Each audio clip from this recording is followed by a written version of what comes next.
Intenção oculta. Em meio ao turbilhão de pensamento, do emaranhados de sensações, caminha o homem com suas intenções cobertas por utopias e frivolidades tantas, desviante de suas reais intenções e inspiração dos bons gênios. Quando se perde a intenção, se perde a própria ilusão das distrações da vida. Aí vem um tédio, uma irritação, um vazio que reclama através de uma inquietação, de uma culpa e de sensações desagradáveis, onde a intenção entrou pelo torpor do esquecimento. Recupera, pois, tuas boas intenções e tua candura, e aí muda os teus hábitos e recupera a intenção que faz parte do planejamento reencarnatório da existência atual. As distrações e a busca de imitar uma sociedade decadente anestesiada à intenção. Uma boa intenção faz parte de um crescimento evolutivo. Portanto, observa as tuas ações e previne os teus pensamentos, aprimorando os teus conceitos com uma boa intenção. Cairbá Schutter, psicografia recebida pelo médico Araújo em 9 de 6 de 2003, na reunião mediúnica da CIU, Recanto do Saber, em Blumenau. Boa tarde a todos, boa tarde ao pessoal que está em casa, obrigada Leite, Agostinho. Vamos conversar um pouquinho então sobre valorização. O que é valorizar? Agregar valor a alguma coisa, reconhecer a importância de algo e, como diz a nossa leitura, buscar para melhorar. Buscar algo que a gente precise melhorar. Allan Kardec perguntou, na questão 943 do Livro dos Espíritos, de onde vêm os desgostos da vida que se apodera de certos indivíduos, sem motivos plausíveis? E a espiritualidade respondeu: efeito da ociosidade, da falta de fé e, frequentemente, da sociedade. Para aquele que exercita suas faculdades com um objetivo útil e segundo suas aptidões naturais, o trabalho não tem nada de árido e a vida se escoa mais rapidamente. Ele suporta as vicissitudes com tanto mais paciência e resignação quanto age, tendo em vista uma felicidade mais sólida e mais durável que o espera. Então, a gente só não gosta do trabalho que a gente faz? Quem de nós aqui é feliz na função profissional que executa? Essa semana, 2 pessoas me perguntaram isso. Já que você gosta do que você o que você faz, é o que você sonhou para a tua vida? Falei, não chega nem perto. Mas como assim? O que eu queria para minha vida? Queria ser mochileira. Sair, curtir a vida doidado, sem responsabilidade, sem horário, sem regra, nem limite, nem pudor. Era isso que eu queria para minha vida. Graças a Deus, estamos aqui, né? Aí depois as 2 pessoas me perguntaram, mas pelo menos você gosta do que você faz? Eu amo o que eu faço. Não é o que eu sonhei, imaginei, me projetei quando criança de fazer, mas eu gosto. Aprendi, sim, a gostar do que eu faço e tento fazer da melhor forma. Utilizar, como os espíritos falaram, das nossas aptidões naturais. O que eu posso contribuir para a profissão que eu estou? Mas eu sonhava em ser motorista de piloto de Fórmula 1. Ok, mas hoje eu sou o quê? Eu sou assistente de contábil. Ok. Piloto de Fórmula 1 também calcula tempo, não calcula? Igual um analista contábil, que trabalha com números. E a gente vai conseguir encaixar algumas coisinhas que a gente gostava. Já que a tua família era a família que você queria. Não é a família comercial de margarina.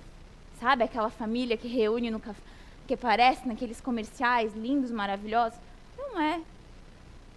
Mas é a família que eu preciso para melhorar e evoluir, para valorizar tudo que eu tenho.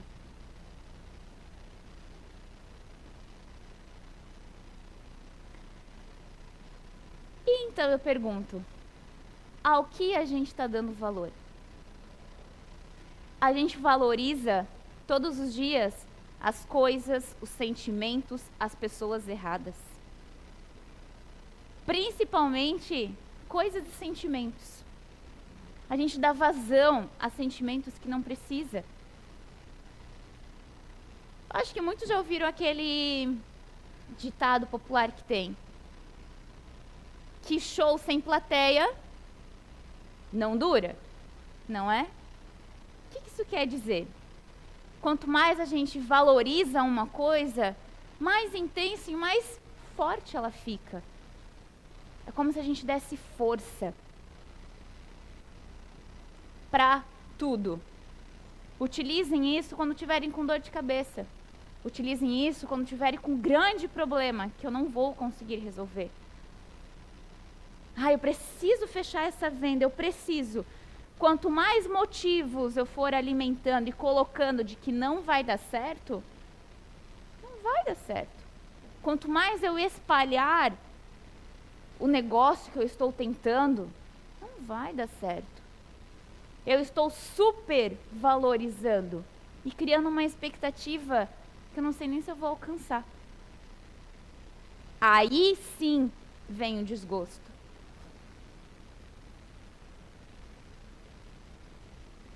Como assim vem o desgosto? Claro.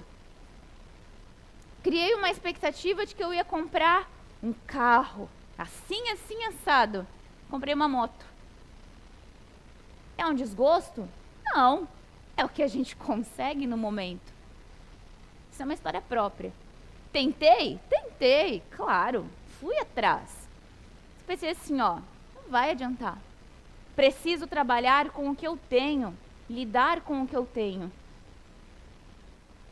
Então a gente vai atrás do que a gente consegue. E na primeira crise que a gente tem, no primeiro problema, no primeiro sentimento, o que fazemos? Na primeira briga em casal, lá no início do namoro, o que a gente pensa em fazer? Marido meu, assim não se cria. Mulher minha não manda em mim. Não quero mais, tá? Se continuar desse jeito, cada um pro seu lado. Dentro da minha casa não vai funcionar dessa forma. Filho meu não vai fazer o que filho de fulano faz. E o que a gente faz? Acaba separando. Primeiro conflito, primeiro problema que a gente tem, primeiro impasse que a gente tem no nosso trabalho, a gente até dá uma revidada. Dependendo de algumas pessoas, já vai direto no RH e pede a conta. Algumas nem voltam para fazer o acerto. Por quê? É mais fácil a gente desistir, a gente não lutar. É muito mais fácil. Vou passar para outra. Não, comigo assim, não, a fila vai andar rapidinho. Emprego tem aí, bastante.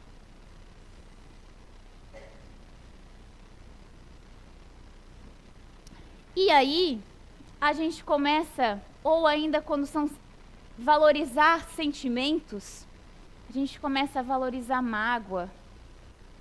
A gente projeta uma imagem nossa e a gente não consegue manter essa imagem de boa pessoa, de pessoa educada. Não consegue, vai ter um momento que a gente vai se desequilibrar, vai estar brava, e a gente não vai conseguir manter a imagem de querida e bondosa.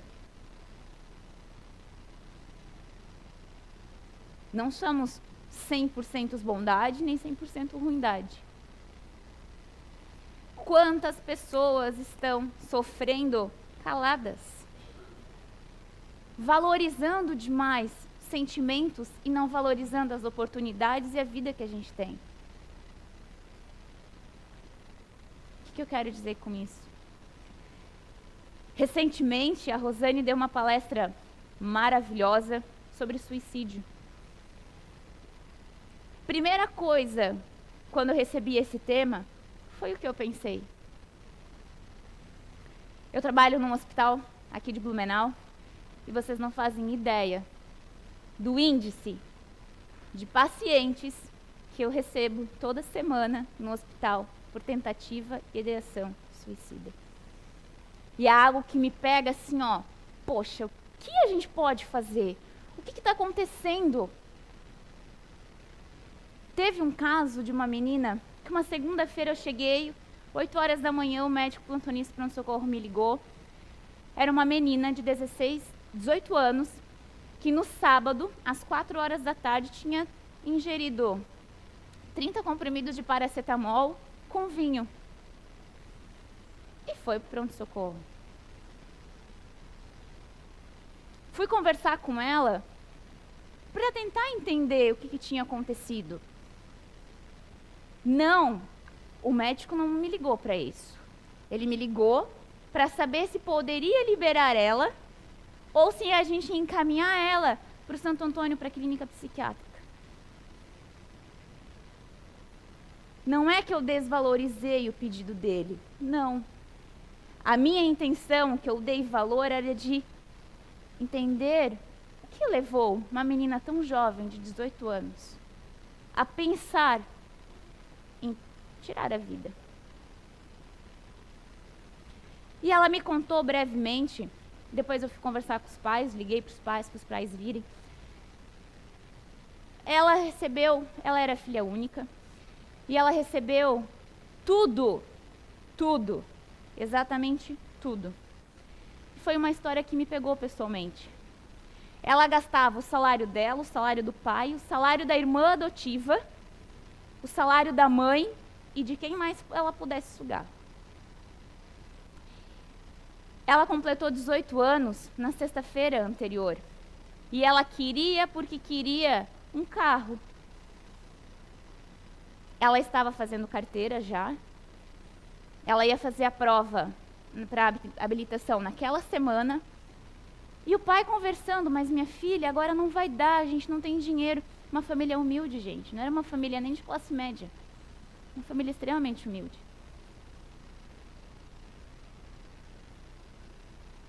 E tentaram me explicar que não ia dar, que não tinha como, que não ia ter como manter. Ela foi até Jaraguá, Joinville, e comprou o carro. Imediatismo, impulsividade. Eu quero agora, nesse momento e dessa forma. Ah, foi por isso que ela tentou suicídio? Foi. Porque daí no sábado, o pai dela fez uma cobrança, ó, preciso de tanto de dinheiro para fazer emplacamento essa semana, coisas básicas, né? Transferências, coisas básicas do carro. E ela pegou, num ataque de raiva, entregou todo o dinheiro, ó, é isso que eu tenho. Tá, minha filha, mas isso não dá para pagar tudo, mas é o que eu tenho. E já desconto o que eu tenho do cartão de crédito da mãe, mas ela tinha muitas coisas. Aí, o pai me perguntou o seguinte: ela fez isso só para chamar atenção, né? Sim, exatamente, ela fez para chamar atenção. De que tem algo acontecendo que não está bem, que ela precisa de ajuda, não só ela, mas a família. De que tem alguma coisa ali que ela não está conseguindo gerenciar. Que ela está se autodestruindo e não está aceitando a vida da forma que é.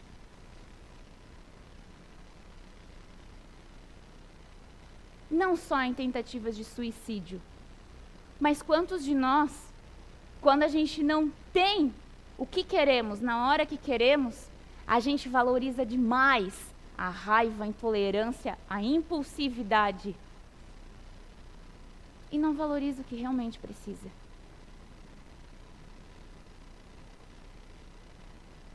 O que realmente precisa? A vida. Só da gente estar vivo, de ter o básico, já é o suficiente. Mas a gente é movido por consumismo, por imagem, interesse. E isso vai muito, muito além do princípio elementar natural das nossas paixões. A gente utiliza delas para ir a favor disso, para lutar a favor disso. E muitas acabam controlando a gente.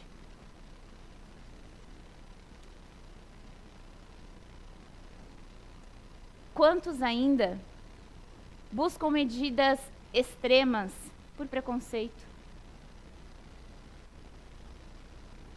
Não é só preconceito por... Não é opção sexual. Para mim é algo que eu não faço uma opção. Mas vamos utilizar a palavra para que todos entendam. Muitas pessoas têm medidas extremas, conflitos familiares, ou ainda valorizam uma vida de imagem por não conseguir se aceitar e valorizar o que tem, o que é e o que nós somos. Eu não escolhi, não optei, mais ou menos, vir mulher. Eu precisei vir para valorizar algumas coisas que provavelmente eu não valorizei na outra vida. Teve um caso bem recente, que eu fui atender também, que o rapaz, por não aceitar o corpo que vinha, não se sentir homem, ele mutilou, ele se automutilou as partes genitais. Olha a dor, gente. E está do nosso lado, é familiar. Vamos prestar atenção em quem está com a gente. Olhem mensagens, prestem. Não são aquelas mensagens assim, o dia de... Facebook. Dia de hoje não nasceu para mim, o sol não brilha para todos. São sinais. Quando o caso é muito grave, eu pego o nome e eu vou procurar. Porque eu quero saber a complexidade para poder ajudar. Para poder saber o que estava acontecendo. E atualmente eu tenho um caso onde a pessoa já vem postando fotos e mensagens desde janeiro do ano passado. E ninguém viu. Porque a gente está valorizando coisas insignificantes, coisas que não precisam, que não agregam valor, que atrasam a nossa marcha. Quantos de nós estamos numa profissão que a gente não idealizou, que nós não gostamos, que só temos resultados negativos, mas a gente está lá para manter um padrão social? Quantos?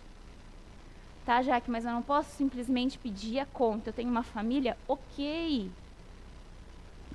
Mas eu posso ir buscar outras formas, outras medidas, valorizar de uma forma diferente, tentar visualizar toda a situação de uma forma diferente. Tudo que a gente sente, valoriza e visualiza aqui, quando a gente desencarna, a gente continua visualizando. É só o corpo que morreu. Não vai matar o nosso sentimento, independente se fulano me traiu com Beltrano. E eu valorizei a traição, mas não valorizei a oportunidade que a vida está me dando de recomeçar. Aí eu começo a valorizar. Não, vou me vingar. Valorizo os sentimentos que não precisam.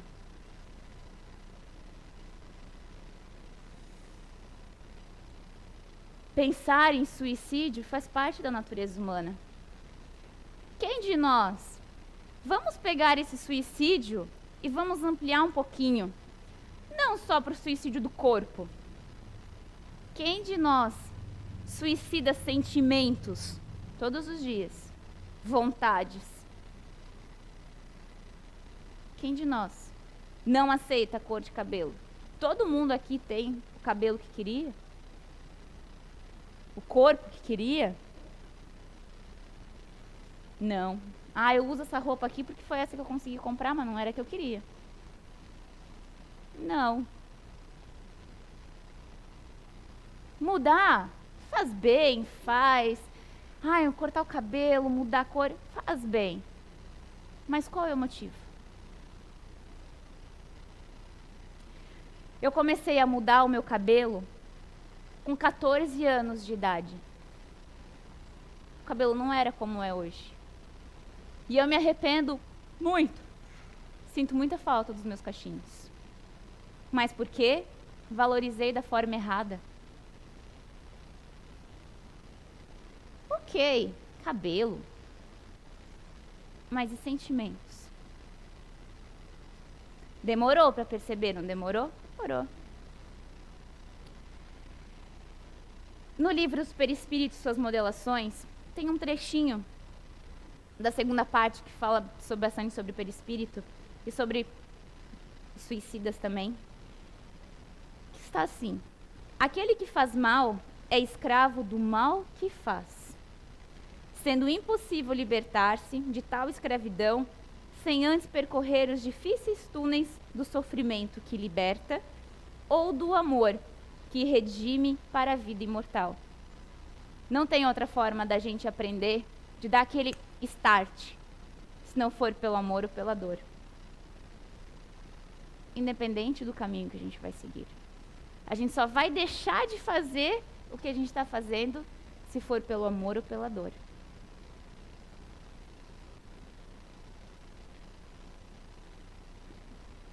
Quando uma mulher está grávida, como é que a gente imagina que vai ser o bebê?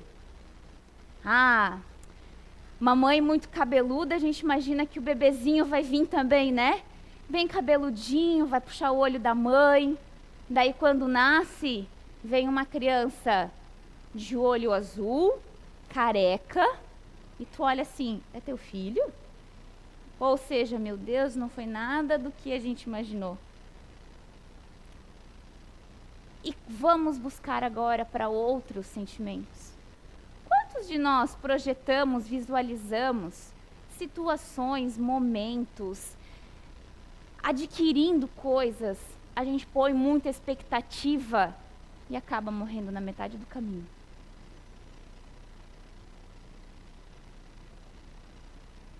A gente pode valorizar, começar a valorizar pequenas coisas, para não precisar aprender por uma frustração, aprender por um desgosto. Tá em depressão. Não é. Tá tentando entender o porquê que não deu certo. Tá sem vontade, não consegue visualizar outro sentimento. Tá valorizando demais uma única situação. No dia do Fore Blue, não lembro se foi no sábado ou no domingo, uma amiga minha me ligou. Ali o fórum em setembro, acho que foi não lembro se foi no sábado ou no domingo. Desesperada, porque a mãe dela tinha se separado e tentado suicídio. Primeira vez que eu fui atender ela em casa, na residência, ela implorava. E ela tinha tentando entender o porquê que não tinha dado certo. Naquele momento, e ela perguntava para mim, eu não vou desistir dele, eu vou tentar, eu vou fazer isso, vou fazer isso, vou fazer isso. Ok. Primeiro, como ela tinha tomado medicação, ela não estava nem orientada. Porque eu fui 2 dias depois. Ia adiantar eu bater de frente, falar? Não ia. Às vezes a gente precisa aceitar da forma que vem, para ir conseguindo remediar por fora. Hoje ela está bem. E eu fui valorizando com ela coisas que ela conseguia fazer, não coisas que ela não ia conseguir. E é isso que eu queria trazer, esse sentimento para vocês. De 10 a 20 milhões de pessoas tentam suicidar-se. De 6 a 10 milhões são afetadas diretamente. Não é só a pessoa que tenta, é a família inteira que fica agonizando, que fica se culpando, que fica buscando 1001 alternativas. Tarde demais. Vamos começar a olhar antes. Às vezes a pessoa chega irritada do trabalho porque está com problema. Mas aí eu também estou irritada porque eu também estou com problema. Vamos valorizar um pouquinho mais o que a gente tem do lado. Se valorizar com o que a gente consegue ver, com o que a gente consegue ter.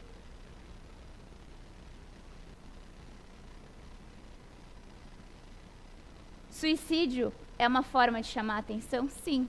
Mas quantos de nós, às vezes, quer fazer uma mudança e tenta um jeitinho brasileiro, uma estratégia, passar por cima de alguém, uma mentirinha? Isso é valorizar de forma errada.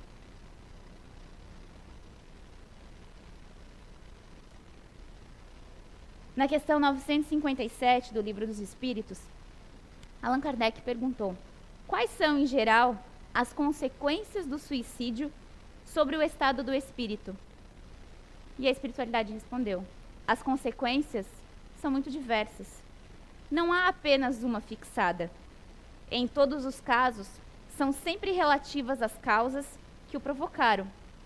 Mas uma consequência a qual ele não pode fugir é o desapontamento. Eu não quero terminar a minha vida. Eu não quero terminar o meu relacionamento. Só quero que as brigas passem. Eu só quero que o meu sentimento de acabe, independente do sentimento que seja. Quantos de nós não sabemos dar nome ao que a gente está sentindo? Quantos? A Rosane e a Betânia aqui na casa trabalham num programa de educação emocional para crianças, onde desde pequenininho tentam educar a criança para tentar entender o sentimento que ela está sentindo. Ah, isso aqui é raiva. Como é que eu posso fazer para amenizar? Ah, isso aqui é inveja, isso aqui... E nós? Quantos de nós a gente consegue dizer, estou com raiva dela? E eu vou ficar com raiva dela até ela vir me pedir desculpa. Não é ela que vai ter que vir atrás de mim. Estou valorizando a minha raiva, mas não estou valorizando o meu relacionamento, a minha união, a pessoa que sempre esteve do meu lado. Estou valorizando a coisa errada, não estou? Mas também não vai adiantar aqui eu vomitar tudo que eu preciso, tudo que eu não gosto, tudo que eu quero que mude. Não vai adiantar. Tempo. Para algumas coisas, só o tempo. Às vezes se auto-resolve. Fazendo teatro, que agora eu lembrei de uma situação de eu e a Leti, a gente, um tempo atrás, uns 3 anos mais ou menos, tinha um sentimento que me afastava dela, que tudo me irritava, e era o oposto também. Em nenhum momento a gente sentou e conversou. De coisinhas pequenininhas assim, ó, de uma forma que mandava mensagem, ou até a forma, eu lembro de ela entrar, de pisar, de se mover, me incomodava. Peraí. Até que a gente viu que passou. A gente não deu valor para isso. Pelo contrário, a gente sabia que ia passar. Passou. Vamos valorizar o que a gente tem de melhor, que é a vida, o amor, as pessoas. Eu não tenho o melhor marido. E não é por isso que eu vou desvalorizar o marido que eu tenho. Alguma coisa de boa me atraiu. Não tenho melhor filha, melhor mãe. Não é? Não tive a melhor escola. Mas tive o que eu precisava valorizar, o que eu preciso valorizar. Não vamos deixar para valorizar depois que a gente perde. Ah, se eu tivesse visto antes, eu não teria feito. Se eu tivesse a chance, eu poderia voltar. Você tem a chance. É só não ser impulsivo e precipitado. ou tentar compreender o que a gente está sentindo. Nós recebemos uma carga de energia quando a gente vai reencarnar. É uma bateria. Essa bateria vai durar 80 anos, vai durar 15 anos. E assim também são os nossos ciclos. Como assim? Ciclo. Quando a gente entra numa empresa, quando a gente entra num relacionamento, a gente dá início a um ciclo. E só vai terminar, a gente só vai conseguir se livrar daquilo, não sentir mais nada, quando o ciclo se fechar. Mas às vezes, a gente não percebe e acaba cortando esse ciclo, atropelando. Aí que vem as perturbações, as frustrações, as doenças.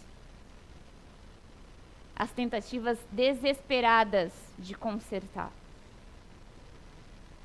Muitos de nós temos a oportunidade. No hospital, eu brinco com os pacientes dessa parte de valorizar as oportunidades, a nova chance que eles estão tendo. Ai, Jaque, como assim? Para uns eu falo assim, ó. Sabe o cartão de passe que a gente usa no ônibus? O cartão telefônico que a gente utiliza para fazer ligação? Então, é como se a espiritualidade, Papai do Céu, o anjo da guarda, recarregasse, colocasse um pouquinho mais de crédito. Ela está conseguindo se perceber. Quem sabe agora ela valorize a vida, o filho, as pessoas, a oportunidade, consiga visualizar e valorizar. Muitos falam, verdade, Jaque. Vamos aproveitar a recarga que a espiritualidade dá pra gente.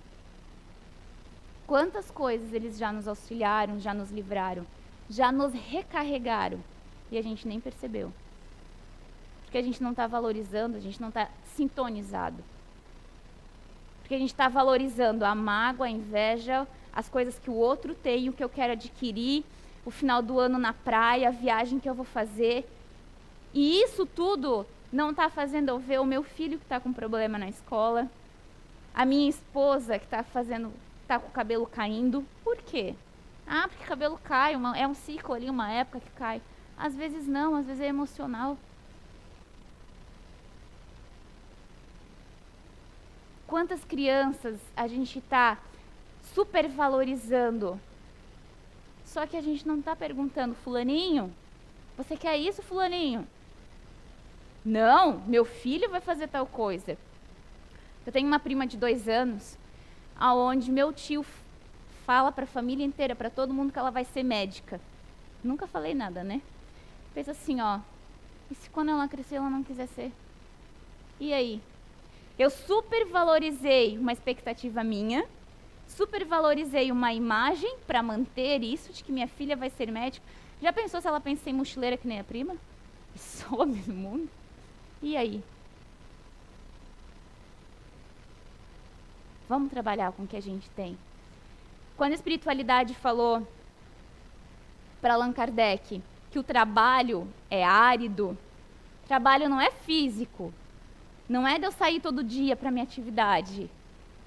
É o trabalho da luta diária, do exercício diário, de se auto-perceber, de se vigiar. Isso também é um trabalho. Às vezes muito mais difícil do que levantar, ir para o trabalho que a gente precisa bater o cartão e voltar para casa e pagar as contas. Se perceber é muito difícil.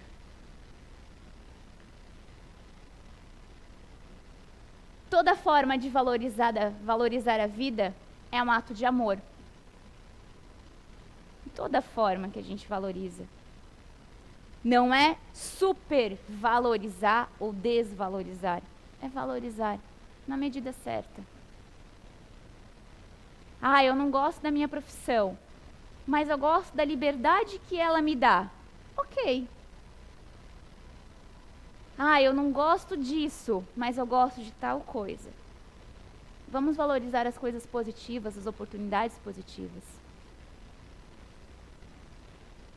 Eu procuro bastante relatos, diariamente, assim, em bastante livros, histórias. Gosto bastante dos livros do André Luiz e do Luiz Gonzaga, onde trazem como e o que o espírito passa quando desencarna com uma mágoa.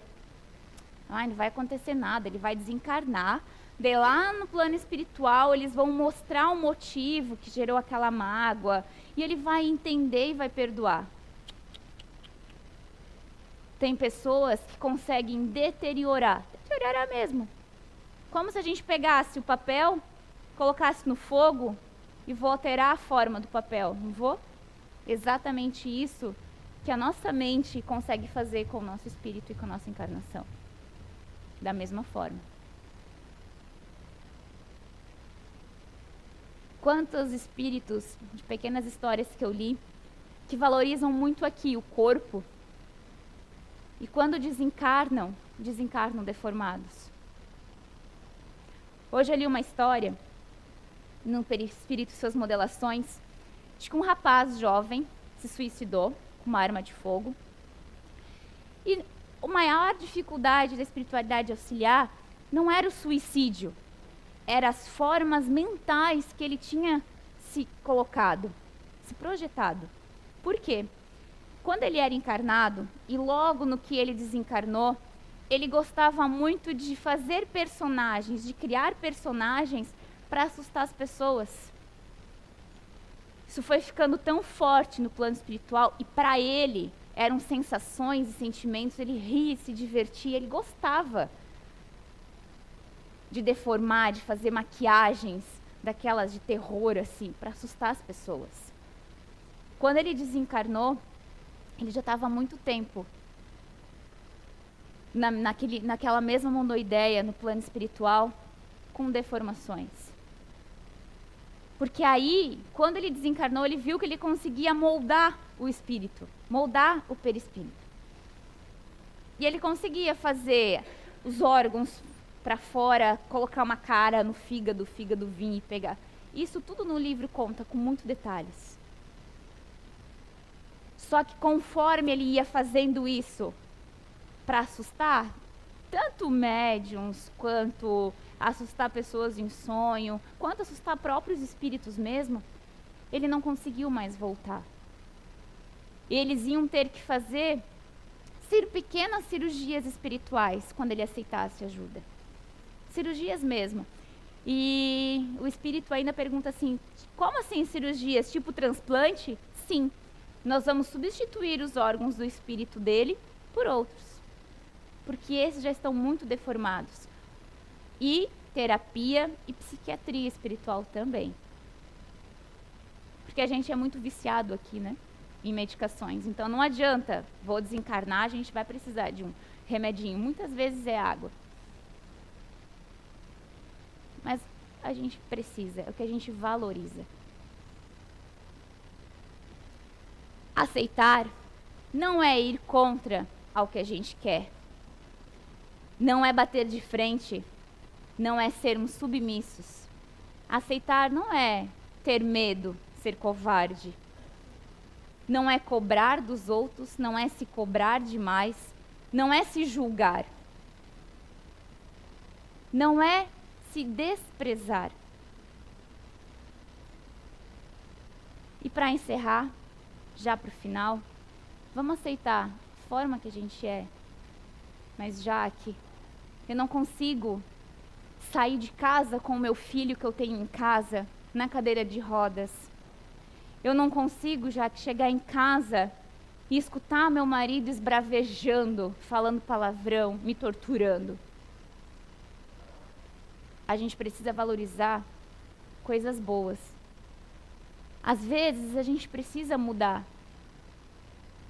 valorizando sentimentos de coragem, perseverança, de fé, de melhora. E para todos, para quem está em casa, para vocês que estão aqui, tem alguma coisa que vocês não estão conseguindo entender, lidar, compreender, a gente está à disposição. Marca uma conversa fraterna. Ai, mas eu vou vir aqui, vou falar o quê? Falo o que você está sentindo, mas eu não sei o que eu estou sentindo. A gente vai conseguir orientar, entender e buscar a melhor solução. Para que a gente não precisa chegar numa medida extrema. Para que a gente consiga valorizar o que a gente tem aqui, nessa vida, que já é uma oportunidade de valorizar alguma coisa. Prece é outra coisa que nos dá força, que faz a gente se desintonizar do que não precisa e faz a gente ver com mais clareza o que nos faz bem. Vigiar, se auto-vigiar constantemente. Eu me vigio, não o dia inteiro, mas às vezes eu entro num ambiente e saio não muito bem. Eu penso assim, o que isso me afetou? Será que sou eu que não estou bem? Será que são eles? Será que é só uma energia?